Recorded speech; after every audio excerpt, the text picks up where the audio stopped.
Morning and welcome to the third reading, the Friday after Ash Wednesday. Reading from Our Radiant Redeemer by Tim Chester. Lent Devotions on the Transfiguration of Jesus. So, and it begins with 2 Peter 1 verse 16. We were eyewitnesses of his majesty.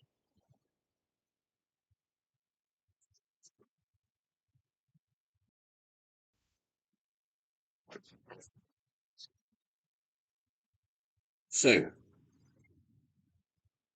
what exactly took place on the mountain when Jesus was transfigured? In Matthew's account,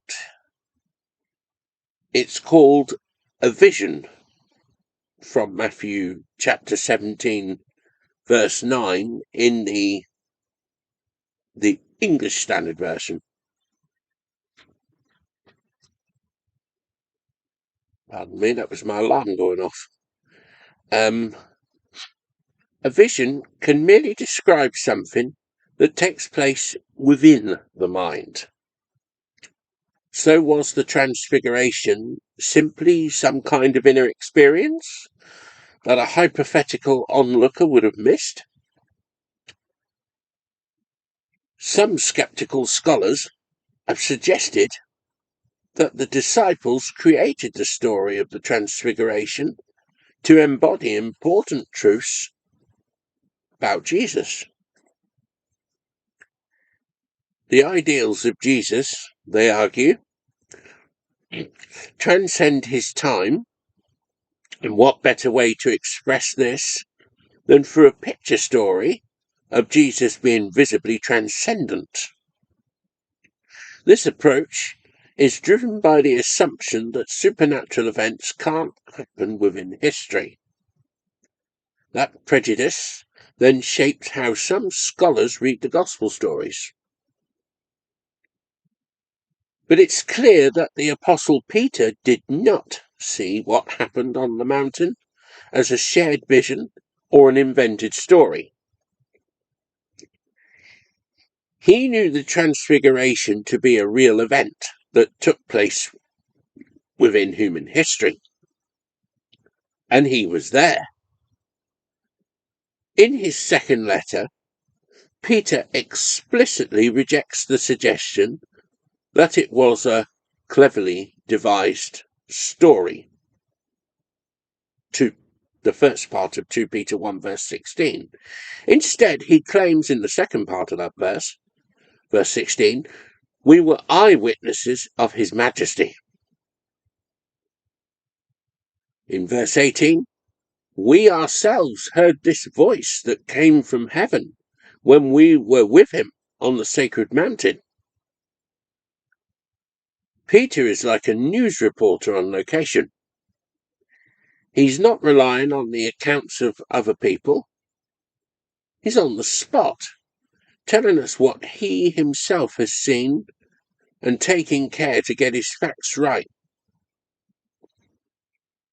However we make sense of what happened at the Transfiguration, it really happened.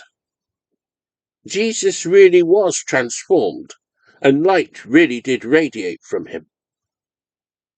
It seems that Jesus deliberately went up the mountain with just 3 of his disciples to avoid being seen by too many people.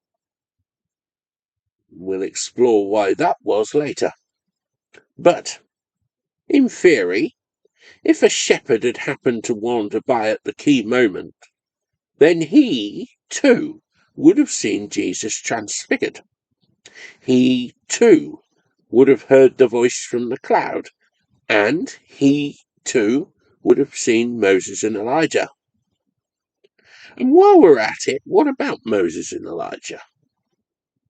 How did 2 dead men come to be standing on a mountain in 1st century Palestine? As it happens, Elijah is one of just two people mentioned in the Bible who didn't die. The other was Enoch in Genesis 5 verse 24 and Hebrews 11 verse 5. Instead, Elijah was taken up to heaven in a whirlwind, 2 Kings 2 verses 11 and 12. So it seems that Elijah was temporarily returning to earth. Moses did die, but there was some ambiguity about the location of his bodily remains in Deuteronomy 34 verses 5 to 6. And Jude assumes his body was taken up to heaven by angels in his epistle, Jude 1 verse 9. The reformer, John Calvin, suggests that God temporarily restored the bodies of Moses and Elijah with sufficient signs of their identity so they could readily be recognized. And that is from Calvin's commentaries, A Harmony of the Gospels, Matthew, Mark and Luke, Volume 2, by David W. and Thomas F. Torrance. Though we can't be sure exactly how this miracle was performed, but it did happen. Peter, James, and John were eyewitnesses of his majesty. The majesty of Jesus is not a myth or a rumour. God himself, in the person of his Son, has stood on this earth, the same earth upon which we walk.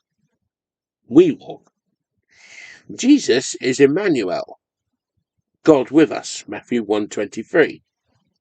The Father points to Jesus, as it were, and says in Mark 9 verse 7, "This is my Son, whom I love. Listen to him." And now we have a meditation by the 16th century reformer Martin Luther. And this is from Sermons on the Gospel of St. John, chapters 14 to 16, from Luther's Works, volume, I think it's either volume or book, chapter 24, 65 to 66, cited in John W. Kleinig's Wonderfully Made, A Protestant Theology of the Body, by Lexham Press 2021, pages 81 to 82. So, from Martin Luther, the triune God did not bid you soar heavenward on your own and gape to see what God is doing in heaven with the angels. No, this is his command. This is my beloved Son. Listen to him. There I descend to you on earth so that you can see, hear, and touch me. There and nowhere else is the place for those to find and encounter me who desire me and would like to be delivered from sin and be saved. We should quickly assent and say, God himself says this, and I will follow him. Sorry about the pause there. I'll read from, we should quickly assent and say, God himself says this, and I will follow him, and give ear to no other word or message, nor do I want to know anything else about God, for in his person dwells the whole fullness of deity bodily. That bit was Colossians 2 verse 9. And there is no God apart from him, where I could come to him.